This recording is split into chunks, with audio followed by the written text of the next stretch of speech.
नमस्कार दोस्तों, आज हम गुरु और चेले की कहानी देखने वाले हैं।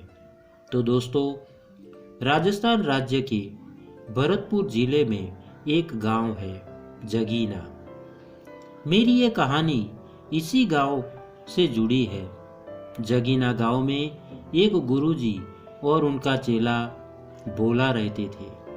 उनका अपना एक छोटा सा आश्रम था। आश्रम में सुबह शाम प्रतिदिन भजन कीर्तन होता था। गांव के बहुत से लोग आश्रम में आया करते थे। लोगों के दान दक्षिणा और इतना चढ़ावा आ जाता था।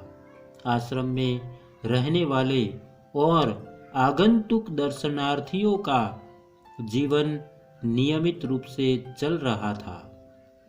भोला के लिए गुरुजी उनके भगवान थे और उनकी हर आज्ञा पत्थर की लकीर थी।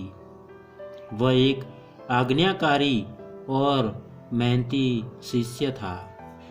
गुरुजी के प्रति उसका पूर्ण समर्पण था। वह अपने गुरु जी की हर जरूरत का पूरा ध्यान रखता था। आश्रम के हर काम पर उसकी पूरी पकड़ थी। उसकी दिनचर्या में सर्वप्रथम गुरुजी होते थे। जैसे गुरुजी के खाने के बाद भोजन, उनके जागने से पहले जागना और उनके सोने के बाद सोना आदि। गांव में एक दिन एक जवान लड़के की मौत हो गई। लड़के के परिवार में हाहाकार मच गया। पूरे गांव में खबर और शोक की लहर फैल गई। सभी लोग जवान लड़के की मौत पर अपनी संवेदना व्यक्त कर रहे थे। जब भोला को ये खबर मिली, वो तुरंत ही शोकाकुल परिवार के घर पहुंचा। सबसे पहले उसने लड़के के माता पिता को शांत कराया और फिर बोला, आप लोग चिंता ना करें, मेरे गुरुजी भगवान है, वो आपके लड़के को जरूर जिंदा कर देंगे।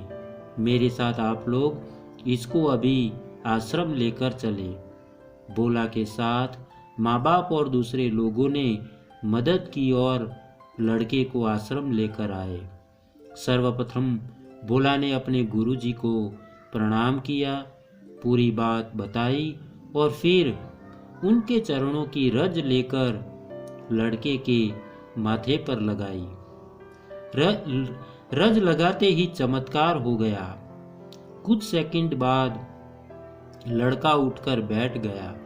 सभी लोग आश्चर्यचकित थे और साथ ही गुरुजी भी। ये तो अनहोनी हो गई थी। सबने गुरुजी को ठोक लगाई, अपना आभार प्रदर्शित किया और खुशी खुशी अपने घर लौट गए। इस घटना के बाद जगीना और उसके आसपास के गांव में गुरुजी की ख्याति फैल गई। दूर दूर से लोग उनके आश्रम आने लगे। चढ़ावा भी अब बहुत ज्यादा आने लगा।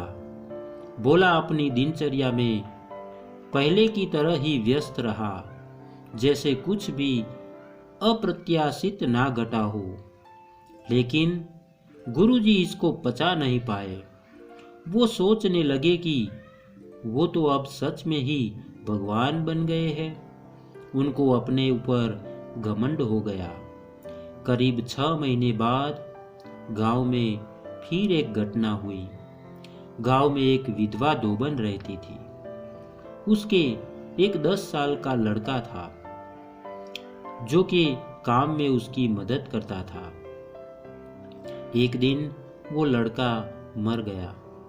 धोबन का तो मानो संसार ही लुट गया।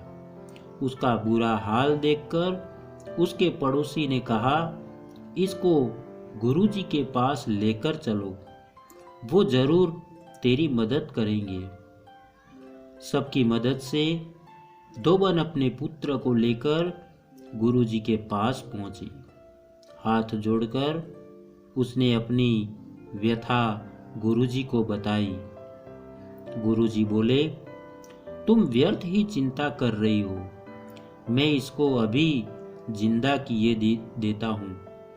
उन्होंने अपने चरणों की रज उठाई और लड़के के माथे पर लगा दी। लेकिन ये क्या, कुछ भी नहीं हुआ। लड़का जमीन पर यूं ही मरा पड़ा रहा। गुरुजी को भी कुछ समझ नहीं आया। उन्होंने दोबारा वही प्रक्रिया दोहराई, लेकिन फिर भी कुछ नहीं हुआ। अब तो सब लोग एक दूसरे का मुंह देखने लगे। कुछ लोग तो गुरुजी को ढोंगी और ना जाने क्या क्या कहने लगे। बड़ी असमंजस की परिस्थिति थी। थोड़ी देर में भोला वहां आ गया। वहां उपस्थित लोगों ने भोला को भी बहुत कुछ सुनाया, लेकिन भोला उन सब बातों से विचलित नहीं हुआ। उसने कहा, सबसे पहले आप लोग शांत हो जाओ। मैं आपसे फिर कहता हूँ, मेरे गुरुजी भगवान है, वो कुछ भी कर सकते हैं। अपने आचरण अनुसार सर्वप्रथम उसने गुरुजी के चरणों में शीश नवाया, फिर उनके चरणों से रज लेकर मृत लड़के के माथे पर लगा दी। चंद सेकंडों के बाद लड़का उठकर बैठ गया। ये सब देखकर गुरुजी सब समझ गए। वो अपनी जगह से उठे और भोला के पैरों में गिर गए। गुरुजी भोला से बोले, गुरु मैं नहीं हूँ, असली गुरु तू ही है। तेरी आस्था, तेरी भक्ति, तेरा विश्वास कमाल है।